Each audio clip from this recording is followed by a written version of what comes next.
অনেক আম গাছ থাকে, জাম গাছ থাকে, বাট আমাদের নানু বাসায় আম গাছ জাম গাছ সবই আছে, বাট কোনটার মধ্যে হয় না, তেমন হয়ই না বলতে গেলে।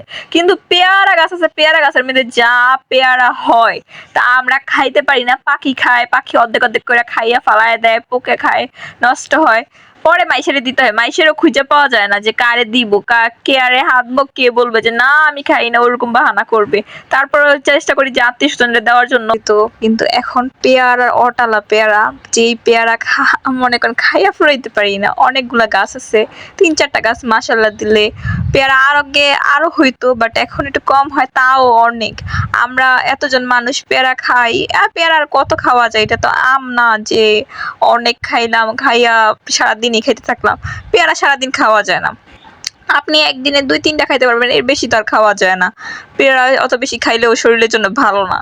সো পেয়ারাগুলা ভাবতেছি অনেকের দিলাম, তো আজকে একটা ফ্রেন্ডরে বললাম যে পেয়ারা খাবি নাকি, তো বললো যে হ্যাঁ খাবে, তো ওর জন্য কিছু পেয়ারা পার্সেল করে নিতেছিলাম, যে প্যাকেট করে যে ওরে দিব। সো এই পেয়ারাগুলো ছিল লাল পেয়ারা, বেশিরভাগই লাল পেয়ারা ছিল। লাল পেয়ারাগুলো অনেক মজা হয়, ভিতরে মানে লাল না, পিঙ্কিশ কালার হয়, বাট কেন জানি মানুষ লাল বলে, সো আমি এটাই বুঝি না। তো পেয়ারাগুলা মাশাআল্লাহ অনেক মিষ্টি অ্যান্ড অনেক টেস্ট আছে, কিন্তু এবারকার পেয়ারাগুলোর মধ্যে একটু পোক হইলো। পোকটা কেন হয়েছে তাও কইতাম না, কিন্তু পেয়ারাগুলো পারতে যে অনেক কষ্ট হয়েছে। আমার নানা হেল্প করছে আমার পেয়ারা পারতে, নানায় পাড়িয়ে দিচ্ছে আর আমি টুকাইছি। নানায় অনেকক্ষণ ধইরা পেয়ারাগুলা পারছে, অনেকক্ষণ সময় লাগছে, গাছ অনেক বড়, কোটা দিয়া পারা লাগছে পেয়ারাগুলা। আর পেয়ারা যারা খাইতে চান, যে হ্যাঁ ভিডিও দেখে করবেন যে আপু আমার পেয়ারা কই, তাহলে আপনি ভাই আমাদের বাসায় আসেন, নানুর বাসায় আসেন, দাওয়াত রইলো, পেয়ারার দাওয়াত। পেয়ারা এইসব নিজের হাতে পাইরা খাইয়া যান।